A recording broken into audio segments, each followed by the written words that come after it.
sit closest to you and congregate in the JFK Park. Please also take a moment now to silence your phones. You can join the conversation online with the hashtag JFK Junior Forum Live and interact with our student-run Instagram, JFK Junior Forum, for behind-the-scenes highlights. Please take your seats now and join me in welcoming FSG student leaders, EJ Devon and Kate Krolicki.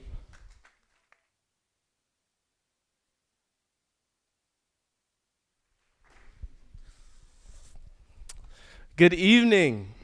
Before we begin, we'd like to recognize all of the people who lost their lives in the 9/11 attacks.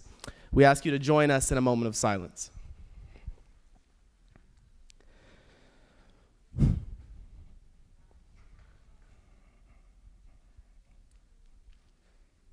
Thanks. We want to once again welcome you to another night at the Institute of Politics, beginning with the Fellows Forum and followed by the IOP Open House. My name is EJ Devon. And I'm Kate Krolicki. We are the co-chairs of the Fellows and Study Groups program here at Harvard. Every semester, we welcome 6 residential fellows to join us on campus.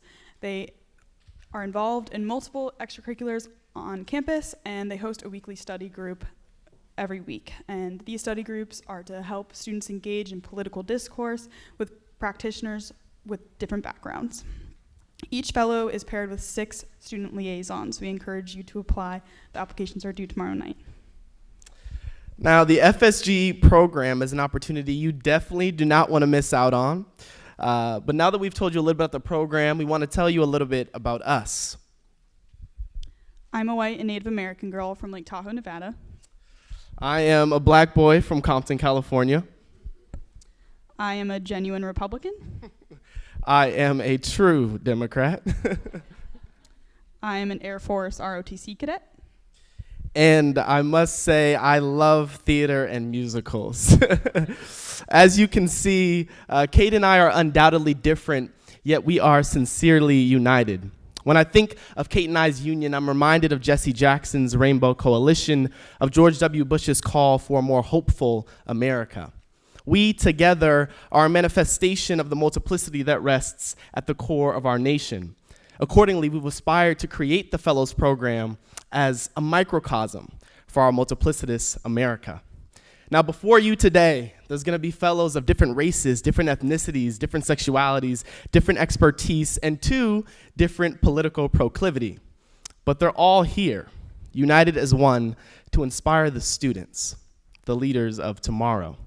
This amalgamation, this wealth of diversity is a beautiful thing, and we like to think that President Kennedy would be proud.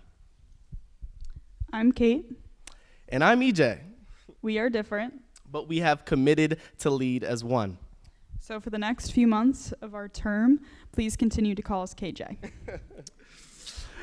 Now we want to say thank you to our IOP leader, Mark Gearan, Amy Howe, Abby James, Dan Balls, and so many more who helped curate this amazing class of fellows. And without further ado, here they are. We welcome Alice Stewart. She's a CNN political commentator, communications advisor, and campaign veteran, most notably of Senator Ted Cruz's 2016 presidential race.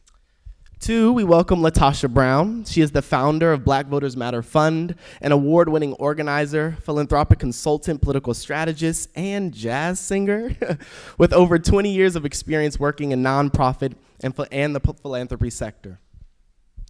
He is the former president of The Atlantic and has been recognized for his leadership as The Atlantic entered the digital age. We welcome Bob Cohn. She is the former vice president of the Republic of Panama and Minister of Foreign Affairs with over 20 years of experience in consulting, development, and implementation of public policies in Latin America.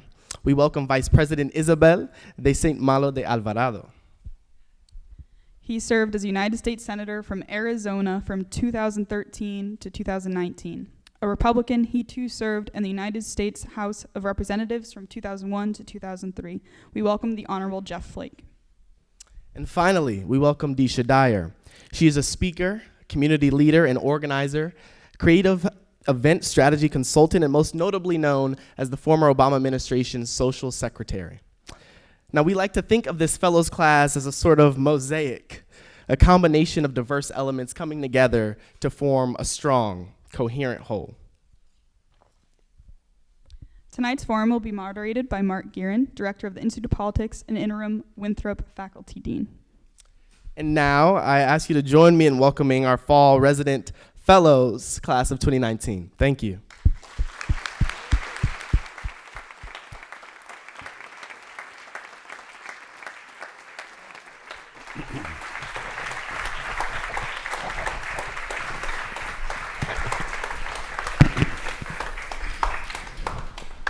Well done. Thank you, Kate and EJ. We'll get set up. I think they'll remove this podium shortly, so we're thrilled to have everyone here and welcome everyone to the Institute of Politics. Welcome to the John F. Kennedy Jr. Forum, which is a great opportunity for all of us to get to know and get a better sense of our resident fellows this semester. Let's get this out. Well done. I may look better behind it, I don't know. Followed by our open house for students to really get a better sense of all the programs and richness of the Institute of Politics. So we welcome all of you here for tonight's forum. As Kate and EJ said, this is a busy time at the Institute of Politics. Last week in the forum, we welcomed Congressman Will Hurd from Texas for a really interesting conversation moderated by Professor Juliet Kayyem. Last night here at the forum, we had a really interesting conversation on athletics and activism with Clark Kellogg and Brittany Packnett, a former IOP fellow. Tonight's engagement with our resident fellows will be really exciting, and next week we invite you back for 2 forums on Monday and Thursday. On Monday, we'll have the opportunity to hear from the Speaker of the Parliament in the UK, the Honourable John Bercow. And on Thursday, an opportunity to engage in conversation in and around the topic of Hong Kong and the protests there. So Monday and Thursday of next week. But tonight is really our chance to welcome this fall's dazzling group of fellows. We have a president. We have a vice president. We have a senator. We have a founder. We have a social secretary. And we have a communications director. And that's the title I kind of like too. So a great group who are really here, who will lead their study groups, hold office hours, engage with students in the houses and the yard, and all ways to be a part of the broader Harvard community. So we're excited about that. But this is the Institute of Politics, and through the forum, through study groups, through all the range of student programs that we have, through our poll and others, we'll have lots to talk about. There's 145 days left to the Iowa caucus. Mark your calendars. There's 419 days left till Election Day. So we will use all of that time to really unpack politics, really expose all of us to the inspiration of public service that our fellows evidence and other guests. So my easy task tonight is to moderate this conversation. We'll engage in some conversation for the first 20 to 30 minutes or so, and then we really want to get participation of questions from the audience and students especially. There are microphones here and in the 2 balconies, and that is one of the time-honored traditions of the John F. Kennedy Jr. Forum, where all our guests are exposed to questioning from our Harvard audience. No pressure. So with all of that, let me begin. And maybe Senator Flake, I could start with you. We are excited to have you here as a former member of the Senate, 6 years in the Senate, 12 years in the House. Your public service is of note and certainly important here in this school of government. You have been an outspoken observer of the modern conservative movement and Republican Party. That is the subject of your study group.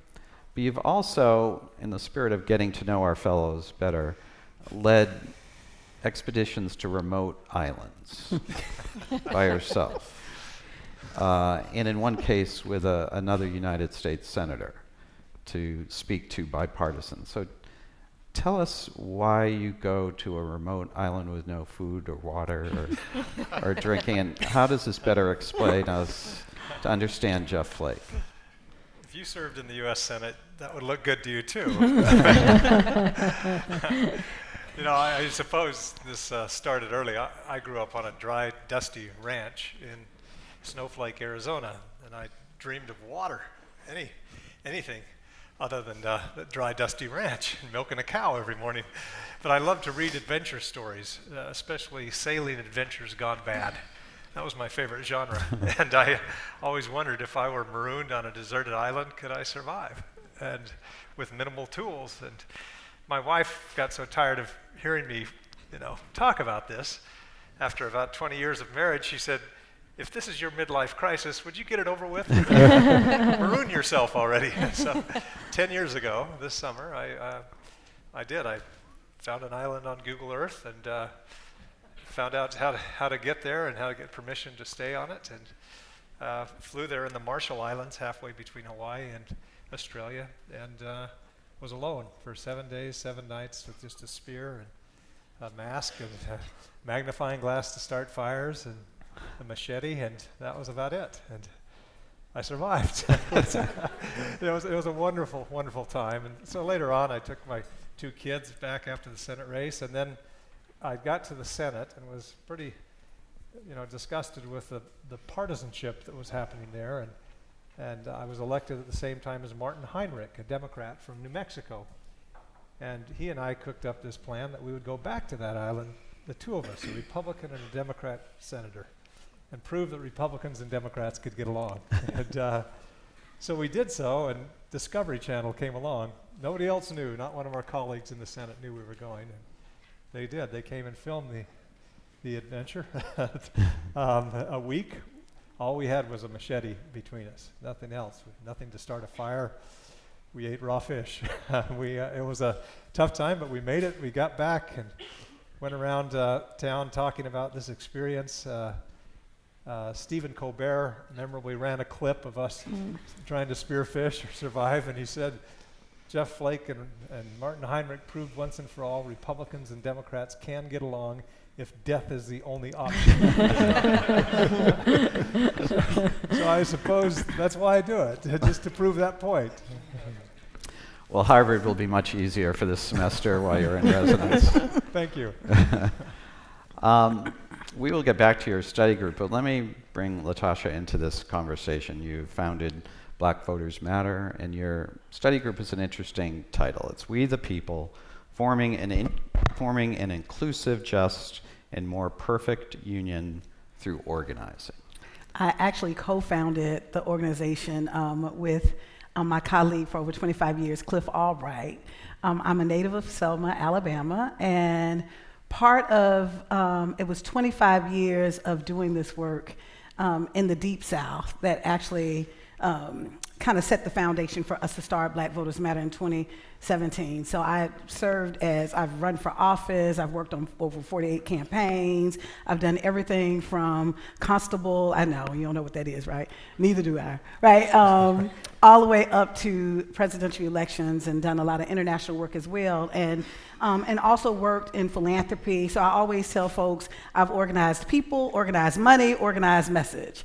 And part of what we, in 2017, we were really frustrated in what we were seeing, or better yet to say, what we were not seeing. And that while there are political parties, there are the Republicans and the Democrats, what we felt was that oftentimes Black voters, the Republicans have not had a platform and an agenda that really speaks to our issues that we're concerned with. And oftentimes we also feel that the Democratic Party has not quite been, has taken our vote for granted. And so when we look at that and the issues of what is ultimately needed We, the people that, there are people down in New Orleans. I did a lot of work in New Orleans, and anybody down here, you may, from that area, would have heard them say, we're going to make groceries. And I was like, we making groceries? We go buy groceries. It was like, no, we make groceries, right? And so it reminded me of the same way of how I see democracy. In order for democracy to exist in America, we've got to make democracy. And ultimately, we do that. We, the people, we're responsible for making sure that we are in charge of the governance, not the other way around. And so over the course of 25 years, our experience with organizing money, being able to organize people and messaging, that we decided to create this infrastructure, this organization called Black Voters Matter Fund, to really be able to mobilize and build an infrastructure for community that actually centered community and really was a tool for political education and political mobilization. Wonderful. Vice President Saint-Malo, your career has been an interesting one over the arc of your career, working in development through the UN work on poverty issues and empowerment issues, and then brought into the public sphere, elected Vice President of Panama and Foreign Minister. So at a school of government, and for students at the Institute of Politics and undergraduates especially, public service has been an interesting combination over the arc of your career.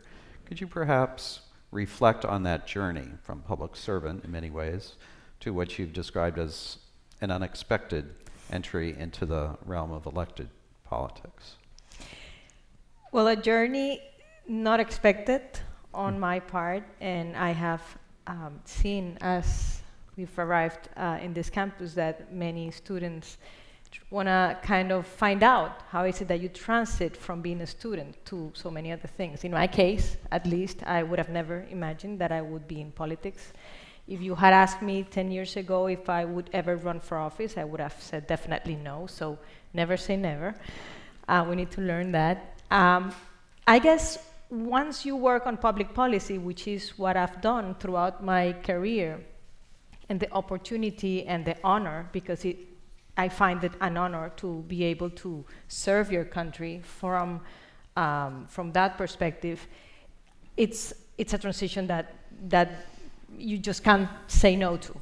How it happened for me, I had worked, as mentioned, on development in Latin America, mostly in Panama, and I was invited by former President Varela to help him design his government plan. So to me, that was a pretty technical project. I gathered a number of professionals, independents, most of them from different backgrounds. We gathered around discussion tables for about 8 months and designed a government plan on all issues. When that was done, I said, okay, I need to go back to work, so I'll continue to support you, but you'll see less of me. And of course, he insisted that I continued campaigning, and I did. And 3 days before he was to announce his partner for office, he asked me if I would be his vice president. And I said, wow, there is a long line of people that want to be vice presidents, and I'm not on that line. Why me? And other than expressing that we had just been working together for a long time and shared a vision for our country and where we wanted to get, he described to me as well some research that his advisors had been doing on the profile that the population looked for in a candidate, and there were many similarities between that profile and mine. So I guess many things came into on the table, and after some discussion and thought, discussion with my family, I said yes. I guess it's something that you need to step up and do. And to me, it was a great honor that I treasure, that I value. It was difficult. It was hard. I cannot say that it was not. But on my case, it was not something planned, or that was on my agenda, or that I prepared for a long time. Interesting. Deesha, your study group, Imposter to Impact, narrates your own journey. Could you speak to what your semester here means and some of the goals you have for your study group and how that's narrated through your impressive journey. Thank you. So first, thank you so much for having me here. So my study group is called From Imposter to Impact, as Mark mentioned. And I'm doing that study group for people like me who had a very unconventional journey into politics. I had dropped out of college when I was 18. Short abbreviated story, you have to hear more if you come to my study group on Monday. But the short abbreviated story is I went back to school when I was 29 years old, and the only school that would accept me was Community College of Philadelphia. So into Community College of Philadelphia about a year in is when Barack Obama decided to run for office. And I just, for the first time, started to find myself very engaged in politics. It was the first time that I saw somebody who, number one, looked like me, but also spoke the things that were important to me, not only from the Black community sense, but from a very progressive sense with women and LGBTQ. And so I started to really follow Barack Obama and follow his Senate race, or his presidential race. But I think, like a lot of people, you hoped he would win, but we had never seen a Black president ever, so I didn't think that he ever would win. November 4th, 2008, he did. So then I got an application to be a White House intern, and I got it for the girls that I mentored in the community. And someone said, the president's looking for interns at the White House. Please pass this on to your girls that you mentor. And I was like, there's no way I'm doing that because they're competition. And so I'm applying myself. So I never passed it on. Sorry, y'all. And and I applied myself to be a White House intern in 2009 with only 12 community college credits to my name. Unbeknownst to me, that's what they were looking for. They were looking for somebody to be an intern who was unconventional, who had life experience. And so then they chose me as an intern. I was 31 years old with 19 and 20-year-olds as an intern. But because of that, I feel like I got leaned on a lot for more things that were more than intern responsibilities. Once I left there, I was like, okay, I'm done. That was lovely. I worked for President and Mrs. Obama. Like, I can live my life and be happy about it. They called me back for a job. And so I said, are you sure? I don't have a college degree. And they said, well, if you go to school at night and on the weekends, and we'll make it so you can have a job here. And so I started there in 2010, and then I rose to the top of the administration my last 2 years, planning events and doing things at a senior level position. And so my job, my study group is really about the imposter syndrome that I experienced, like not having a bachelor's degree the whole time I was there. I graduated with my associates, but I still was really scared that people would find out that I wasn't as smart, that I wasn't as capable. And I feel like that's something that we all experience, whether you're in politics or not. You sometimes feel like you're not worthy, you're not undeserving to be there, and that the person next to you is more qualified than you are. But yet here I am as a resident fellow at Harvard Kennedy School. So therefore, I've done something correct. And so I hope to, in my study group, get that message to everyone else as well. Terrific. We're glad you're here. Thank you. Alice, as a familiar face on CNN, as you're commentating and having worked in many presidential cycles, and I noted the president's tweet last night when he wrote, when he tweeted, Alice Stewart, thank you for the nice words while on CNN concerning the two big congressional victories. You'd be great on a network with much higher ratings. Keep up the good work. So he was clearly noting your commentary. But your study group is an interesting one, drawing on your experience in presidential elections. Speak to us about this moment in political life and why you're focusing on these topics. Okay, thank you very much for having me, and thank you all for coming. On the tweet, I can just say that first off, when I saw this was last night around midnight after a long few days, and I saw my name under what looked like the president's Twitter feed, and I first thought it was a joke. And then I said, well, that actually really looks like the president's Twitter feed. And then it started retweeting, and then I started getting texts and emails, and my friend said, the retweets look like you're buying gas at the gas station where they just keeps going like that. But it's funny now because I didn't get fired from CNN, so it's really funny. But that's kind of an example of where we are today in the instant response, good and bad, by some in office. And my background in news, and then I got into politics. I've been blessed to be able to do communications work on several presidential campaigns and now talk about it on the news. Part of what I want to share in my study group is various aspects of politics, from the media to women in politics to the data process, to what is the Iowa caucus, what is the New Hampshire primaries, how do we go about doing it. But most importantly, one of the threads I want to continue to weave in here is restoring civility to politics. And the subtitle of my study group is From Reagan Rule to Trump Tweets, how we have gone from civility to incivility in politics. And I was reminded today, watching a lot of the 9/11 coverage and some of the historical video of 18 years ago, it broke my heart really for a lot of you students who were young, 1, 2, 3 years old at the time. You don't know what it was like not having those fears. You don't know what it was like without TSA. And then it broke my heart again this evening when we were told, where are the exits? How do you get out of here in the event there is a tragedy? And it breaks my heart, the world you guys are living in compared to we are. And it's such a different world. And those are stark, really harsh, everyday reminders of what we live in. But I wish we could take you back and show you what it used to be like in the real world. But in what I'm talking about in politics, it is so divisive now. It is so cutthroat. It is so in your face. And it really didn't used to be like that. It used to be we had Republicans, we had Democrats, we disagree, and we move on. And in some cases, like Senator Flake, you go on an island and you cut up fish. And he assures us it was more like Survivor and not Naked and Afraid. But we'll take his word for it.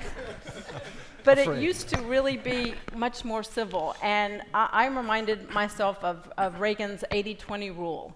And this is something I want to remind people about. It is that a person who agrees with you 80% of the time is your friend and ally, not a 20% traitor. So many times we think, well, if we disagree on one little thing, I can't have a conversation with you. We're just not going to find common ground. And I think what I want to bring out in the study group is how we are so different, Republicans and Democrats and independents.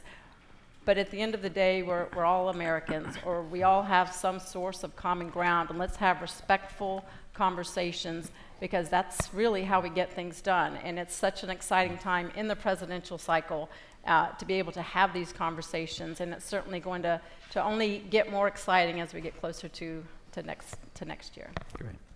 Thank you. And Bob, you've spent a whole career in important leadership roles in journalism, and most recently serving as president of The Atlantic, which of course was founded here in Boston. Yeah. But you're reporting and magazine editing and building digital platforms. And the importance of the media threads so much of the conversation we've just had. Speak to us how that experience is being really channeled into your study group topic. Yeah, we'll have to start by saying the president has not mentioned me by name in a tweet, and I think that's I'm okay with that for right now.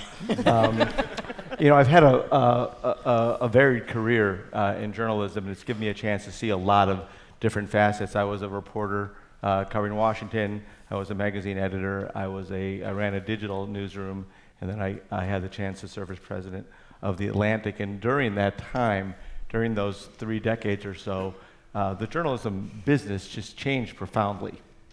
Everyone here knows, we are now a digitally driven, social and mobile business. Print still exists, but it has changed the business of journalism. And what's happened is many great outlets have not survived, and many others have gone through kind of convulsive transformation. We're in that moment right now at a time when the industry itself, and journalists in particular, are under profound attack from this administration. So you have kind of a double whammy happening where the industry is in existential crisis as a business, and the administration has put journalists on the defensive and is questioning their constitutional rights and their role in our democracy. So we're at a very interesting moment and an important moment. My study group is going to be looking at how both journalism and politics are in a moment of disruption due to digital technologies and new ways of doing familiar things. And I'll be doing that against the backdrop of what's emerging as a really fascinating presidential election. Senator Flake, let me go back to you in terms of your study group and so much of what you've been commenting on in terms of the conservative movement, the Republican Party, and where you see your party going to 2020 and beyond.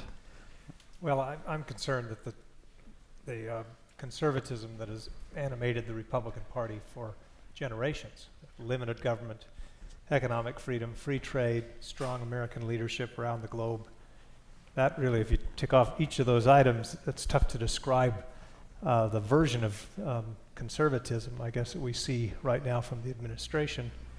And I am concerned when you look at demographics in particular. In my state of Arizona, we are just, as a Republican Party, not appealing to a broad swath of the electorate. After the loss in 2012, we had the famous autopsy. The RNC, the Republican National Committee, commissioned a study about what we Republicans needed to do to be relevant in the future. And we concluded that we needed to appeal to a broader electorate. And then we quickly ran away from that.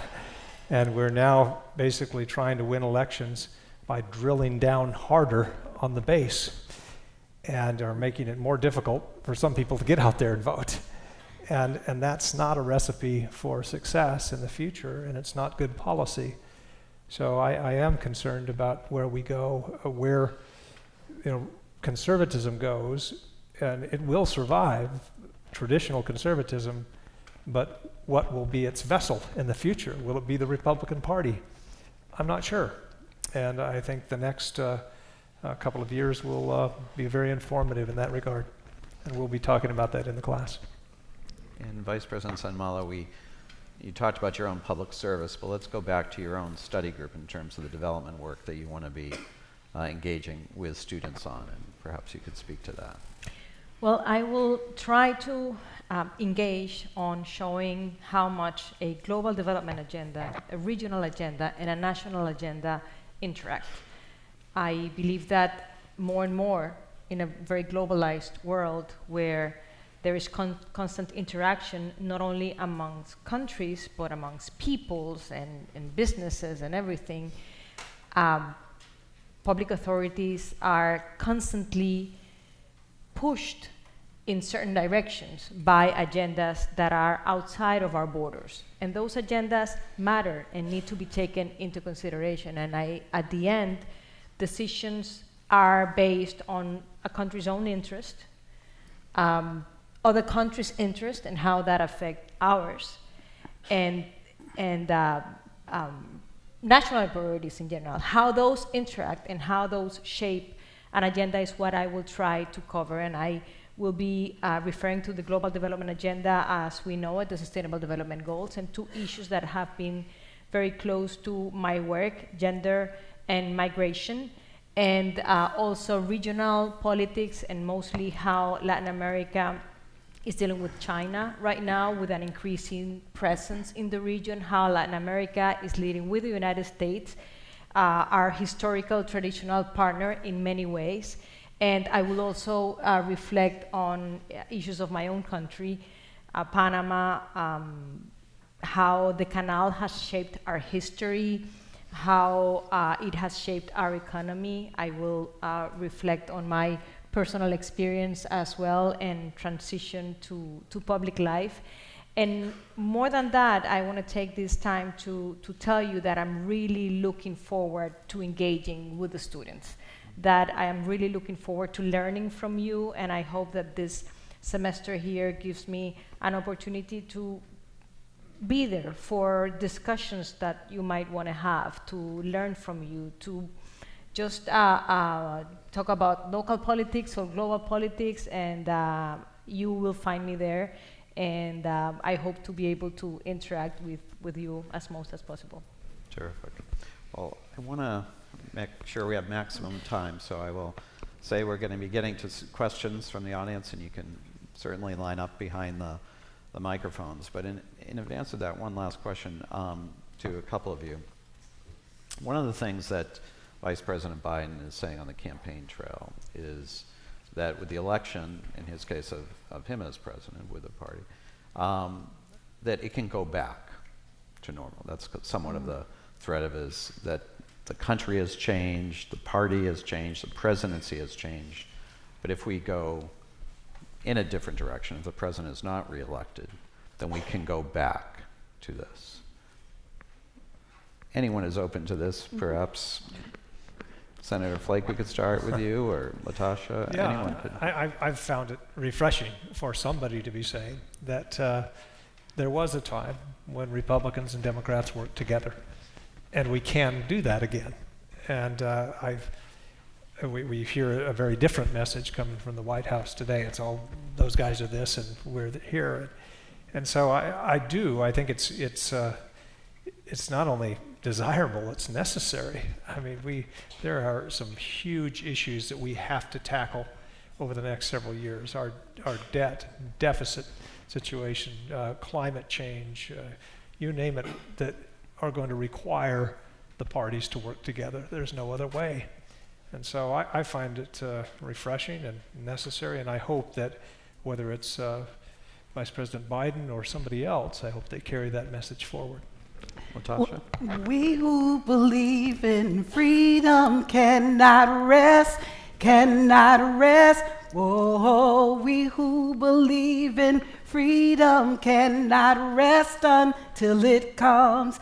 I absolutely 1,000% disagree with his position.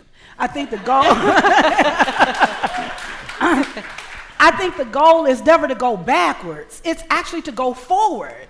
It's as if we don't have the imagination that at some point that America has actually arrived at this sense of democracy. We've never had full democracy in America. And so there's this sense of American exceptionalism that we're not being honest, that as if all of the problems are Trump is not the problem. He is actually the outcome. He's a symptom of a larger problem that exists in America. And if we're talking about really we the people and really talking about democracy and talking about how corporate interests and special interests have actually captured the minds and have captured the political context in this country, are we so limited that we cannot imagine America that can be more inclusive?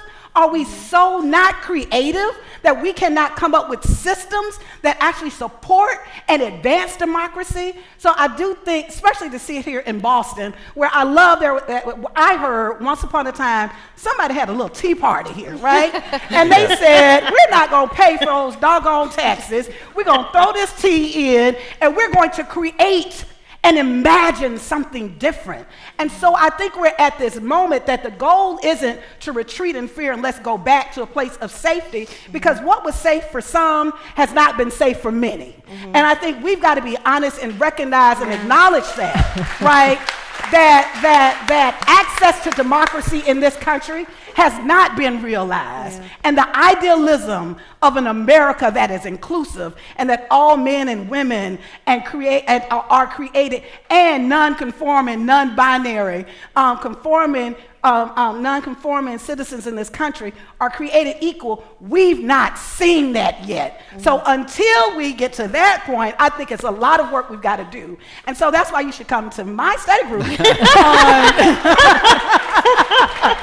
Shameless plug, on Tuesday at 4:30 for us to really explore and have these conversations, because I think what is happening, we're not having honest, authentic conversations that are grounded in what do we believe about American democracy? Where does it exist? Where does it not exist? Where does it exist in idea, but where is it practiced? And where are those distinctions, and where is there a lack of alignment? So I think when we're talking about, when we've got a president candidate saying, let's go back, tell me where we're going to go back to. Like, should we go back to, the 1960s, right? When the community where I'm from, we actually couldn't have free and fair access to the vote. Are we talking about 1980s where we saw the crack epidemic and what we saw mass incarceration? Where are we going to go back? We're going to go back to last year where we saw Georgia being stolen.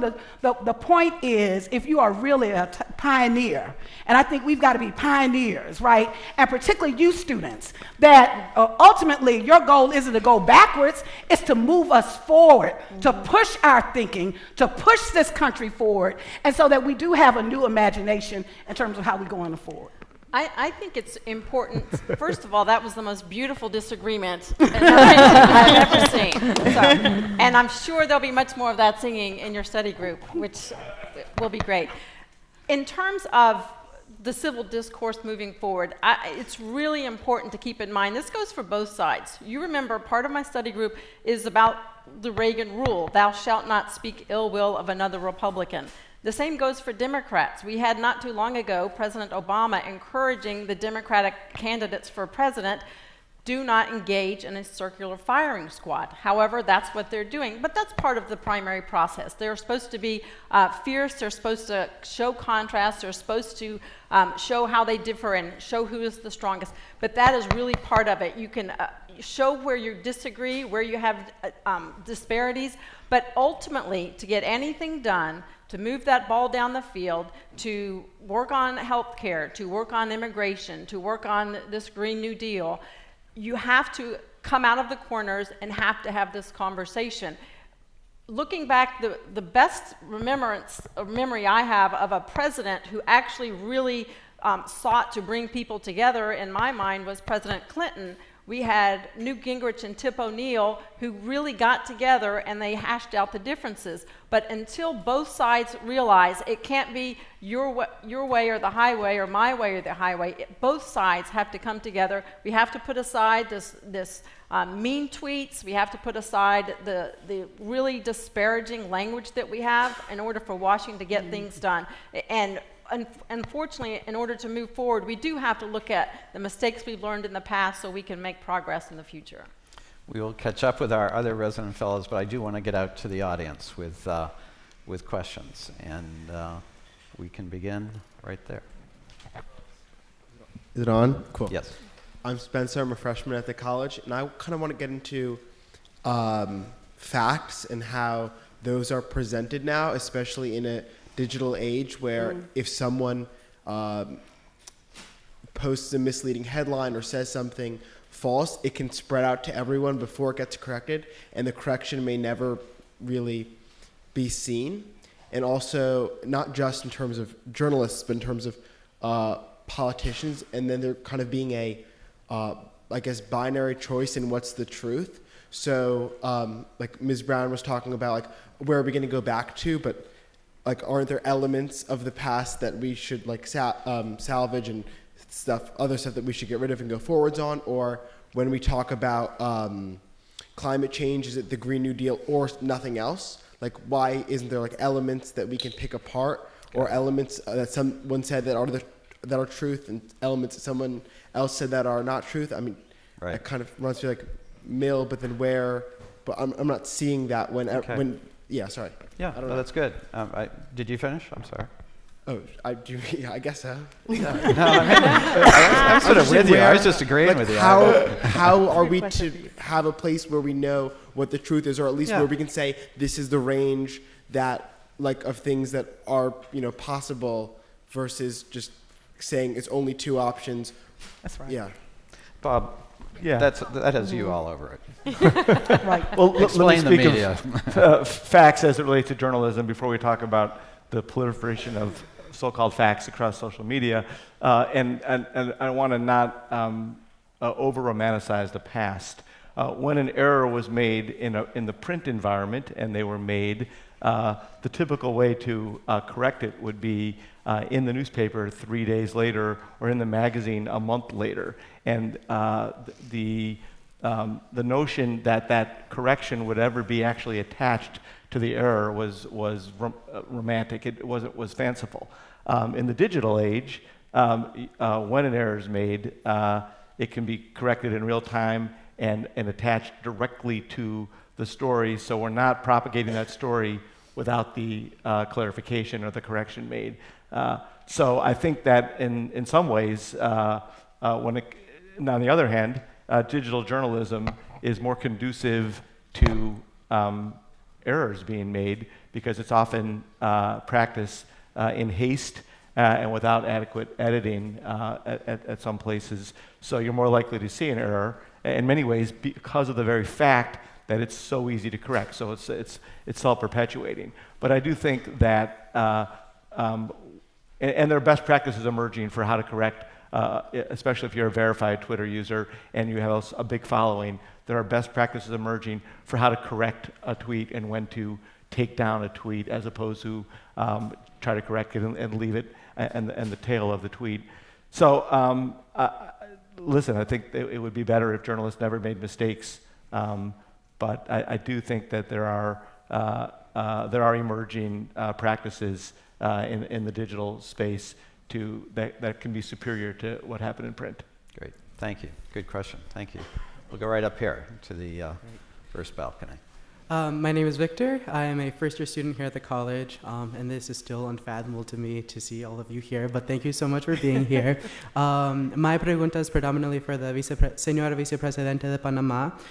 So when we talk of issues of immigration or relationships between the United States and Latin American countries, it's very easy for us, especially here in the United States, to forget of our long history of intervention in these countries. So how should we move forward and take into account this past, or is it something worth leaving behind? Can you comment on that, please?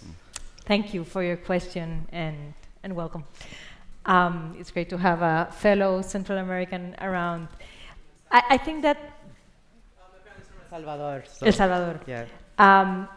I think that we can always learn from the past, and actually that those mistakes that were made in the past or the correct decisions that were taken in the past should feed our discussions of today and our decisions of today. I am a big believer on multilateralism, and as it has been mentioned here, that there is hope for conversations within this country to bring people together and to understand that it is all right to agree, to disagree, and that conversations are necessary to move forward.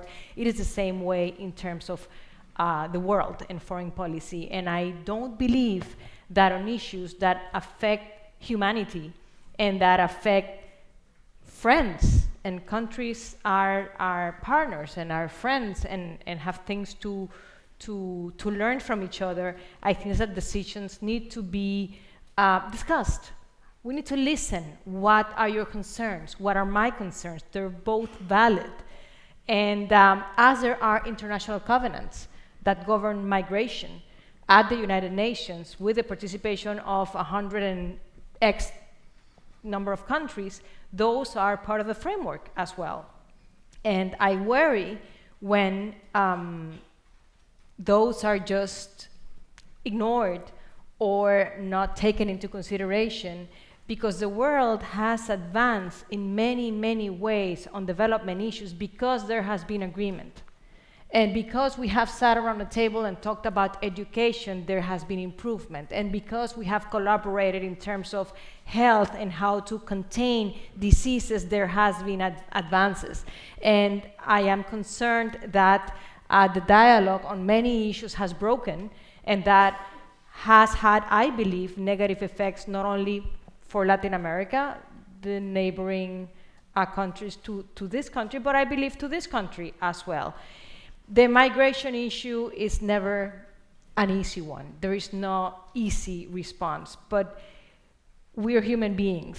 I think at the end we always need to take into consideration the roots and causes for things. Panama is a transit country. We've never really been migrants. We really like our country. We tend to stay there. But we are a transit country. In the past decade, we have seen coming through Panama thousands of migrants from Africa, from the Middle East, that come to the Americas through South America, of countries that have flexible migration policies, and literally walk their way up to the United States and they die in the jungle, and they come with their children, and there are women, and there are elderly people. And why would these people risk their lives? Because they have horrible situations at home. So as human beings, should we just not care about those? Are those not important because they are not within my borders? I don't have an answer for migration, but I definitely think that as on all development issues, the conversation is necessary. And we need to take into consideration all issues. Security, of course, is an issue as well. The well-being of citizens of this country and the jobs of citizens of this country are also important. But I think there's a lot to learn on conversations, and I have one session, and since there's been a lot of commercial on study groups, you can come to mine on Wednesdays at 4:30 and we'll discuss migration. You're good, yeah. We'll go right up here, please. So this question is somewhat inspired by Senator Flake, one of your tweets from a couple hours ago. I was hoping one or two of you might share where you were 18 years ago today, and maybe a salient memory that happened that day or in the days immediately following. Terrific. Let me invite Deesha to start. Oh, I actually was focused on the fact that no women were asking questions. I'm sorry. I'm so sorry. Can you repeat your question? Because you did the Senator Flakes. I wasn't. Yeah, where were you on September 11, 2001? Any salient memories? September 2001. So as I mentioned, my life was a little unconventional. And so I actually was coming from my favorite band's concert in New York on September 11th, 2001. I was a break dancer, and I was a music journalist, and I took the last train from New York back to Philadelphia at 7 in the morning after partying all night with my band. And I was a temp, actually, at a real estate company, and I went into work the morning, and there was a salesman in our office, and the salesman had said that a plane had hit. And we were just kind of like, that's odd, but a few years, I think 1993, the World Trade Center also had a bomb. So at that point, we were just like, oh, not that it's no big deal, but like, it's something not as big as it was. And then it kept happening, and then we actually got a bomb scare in our building. And I remember thinking, all I want to do is go home to my dad's house. All I want to do is go home to my dad's house. But we had to sit and calm tenants. We had to sit and calm children that we had in the building. And that's where my social work background kind of came in. And so I didn't get to go to home to my dad's house till probably like 9 p.m. that night. And my dad didn't know if I was still in New York or not, because I had not, at the time we didn't have cell phones. And our phones were all jammed. Every phone was jammed basically from New York to like basically Delaware. So you really couldn't get through to anybody. And so I went home that night, and I remember hugging my father because there were so many people. Until this day, I remember waking up and thanking Kate for her OT service that she'll be doing. To this day, there were so many people that didn't get to go home and hug their families. And so that was real big to me. On September 11th, also, this is the first time I didn't do community service. And I do that because I feel like we owe it to the families and the people that passed away and the first responders to always give service. But when I was at the White House, I would always go to the Pentagon with President Obama and do the service there with the Pentagon. So that's what I did. Senator, what was your tweet? I tweeted out my most vivid memory of 9/11, and it was standing on the steps of the Capitol. I was serving in the House of Representatives at that time. We were in a hearing when we heard that the first plane hit, and then we watched in the anteroom the second plane hit. I remember running outside and then going over toward my office, and I saw the clerk of the House of Representatives go by, and I said, "Where do we go? Where do members of the Congress go?" He said, "Run." He said, "Just get away from the Capitol." And that was, there was no plan at that time in place, nothing, just told to get away from the Capitol. Later we gathered at about 5 o'clock that night, and I should mention, my wife Cheryl, who's here tonight, was on a flight that morning out of D.C. Reagan. And I spent 3 of the longest hours of my life trying to find out where she was. And she ended up grounded in Wichita, Kansas for 3 days, which I was glad she was just down and safe. But we gathered on the steps of the Capitol to have a moment of silence, and after people had gathered back to the Capitol. And then after the Speaker of the House had spoken and the President of the Senate, somebody started singing God Bless America, and everybody else joined in. And it was something I'll never forget, being there with my colleagues, completely unified. It was a wonderful moment in a horrible, horrible day. Thank you for sharing. Hi, I'm Trey Layton. I'm a first year here at the college from Texas, and my question is really for any of you. So all of you have kind of dealt with leadership and learned from and dealt with, I guess, the trials and tribulations that come with leadership in the public eye. And what advice would you give to the young people in this room that have aspirations for being leaders in the world? Yeah, I'll take that one. I'll say to remain authentically yourself. And it is so easy when you become a leader, and even really in the public sector, to adjust yourself, to change the way you dress, the way you do your hair. For me, that's for Black women, the way I talked. My nose ring there was a whole article about my nose ring when I got promoted. And I remember people saying I should take it out. Like, it was that dramatic, like that had anything to do with me being a leader. And so I would say be authentically yourself, because when you're not yourself, you have to go home with yourself at the end of the day, right? You have to go home and look at yourself and say, like, did I bend to somebody else? And that'll come back to get you. There is no quick way to success by being somebody else's version of who you are. And for me, I always felt definitely, going in, why the Obamas choose me?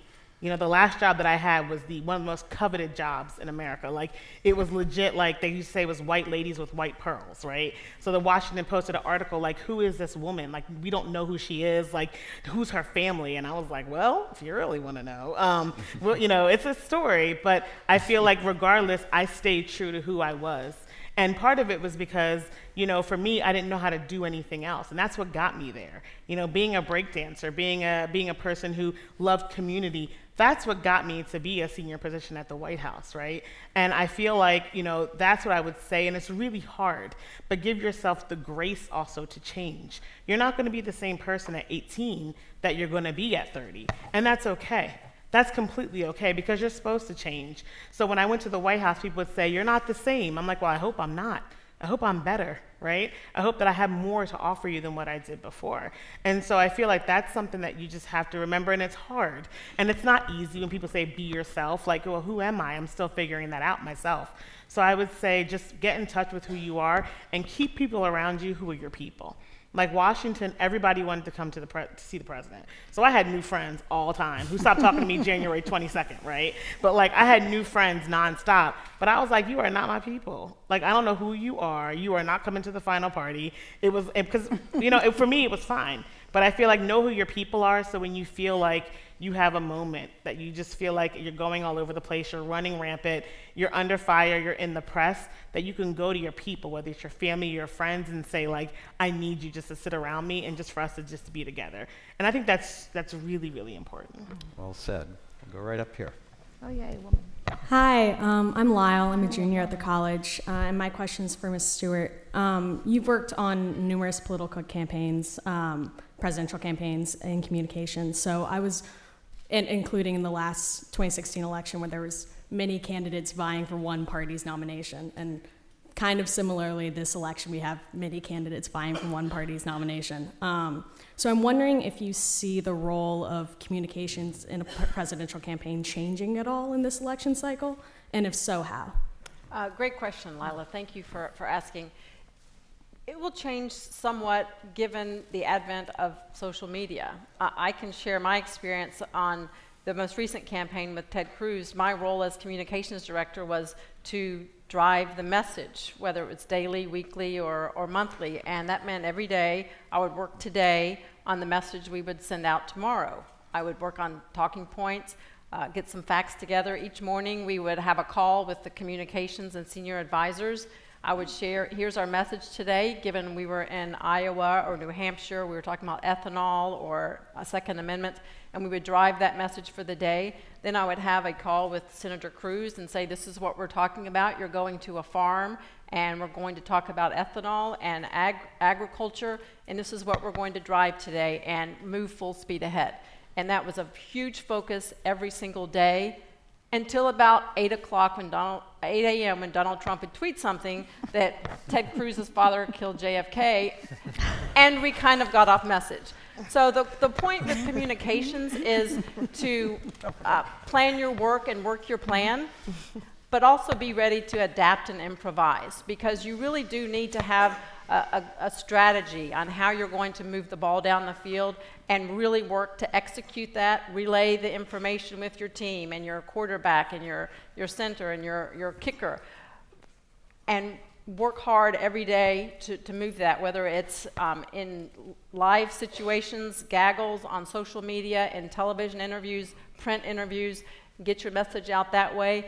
But be prepared not to have a freak out when you have to adapt and improvise and put out whatever fire gets thrown your way. And yes, social media has been a big factor in putting out things at the spur of the moment, because when someone puts out something that is not true, a lie can get halfway around the world before the truth can put its pants on. So you have to be ready to rapidly respond when someone puts something out. Great question. Thank you. We're nearing the hour here, but let me just do a lightning round here quickly. We're on the eve of the next Democratic debate. What will you be looking for tomorrow? Quickly. More on how to deal with climate change and certainly Second Amendment rights, but the key is they all share the positions, in my view, on the priority of climate change, because people see that as a priority. They just really need to distinguish themselves from each other and explain how it's going to get paid for. Very similar. I'm looking for candidates to talk about not just that they can beat Trump, but can you support issues? Do you have a progressive agenda? Can you mobilize and inspire people to get behind and move that agenda forward? I'll be looking for whether these are realistic, if these plans that they're talking about can actually be accomplished, recognizing that they will need to work in a bipartisan way if something serious is going to be done. We've passed too many bills lately just with one party, then the next party that gets in power tries to undo it all, and we ping pong back and forth. We need legislation and laws that are passed that endure, and so I'll be looking for that. I guess I will be looking for those issues that matter most to the region. Trade, what are the positions, what's the next steps? Migration, as it was mentioned, the position of the United States towards multilateralism in general.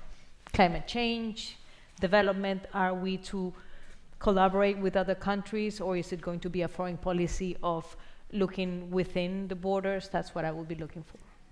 I think I'm looking for authenticity, right? Which is hard to find on those stages.